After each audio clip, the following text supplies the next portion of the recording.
Odlazila Fata u salon lepote na podmlađivanje. Poslije nekoliko tretmana pita ona Muju: I, kako ti sad izgledam? Koliko sam se podmladila?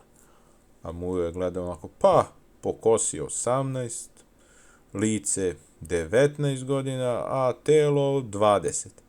Ja, stvarno tako mlado izgledam. Čekaj, nisam sabrao. Mujo leži na samrti u krevetu i kaže Fati: Fato, moram da ti priznam nešto. Prevario sam te sa komšinicom. A Fato odgovara: nema veze, Mujo. Nemoj da se brineš. Kvit smo. I ja sam tebi sipala mišomoru u čaj. Dođe Mujo u kafanu kad za šankom Fata.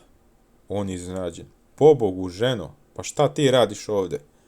A Fata odgovara: pa, želim da se družim malo sa tobom. Pošto ti nikad nisi kući, evo ja došla. Pozvala Fata hitnu pomoć i stigla hitna pomoć da pokupi Muju kad Muje nema kući. A Fata će: strpite se, doktore, samo još malo, sad će on iz kafane, evo oklagija spremna. Mujo se gadno napio u kafani. Pošto prošla ponoć, kaže njemu konobar: ajde, prijatelju, moraš da ideš kući, zatvaramo kafanu. Mujo pokuša da ustane, a kako se uspravio, odmah tu pade na pod. Pomisli: ali sam se ja naroko.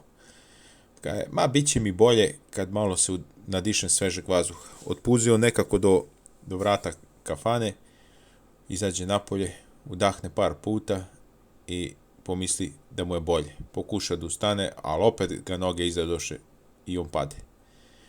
Kaže, nema veze, blizu je meni kuća. Otpuzi on do kuće, uđe u kuću, legne u krevet i zaspi.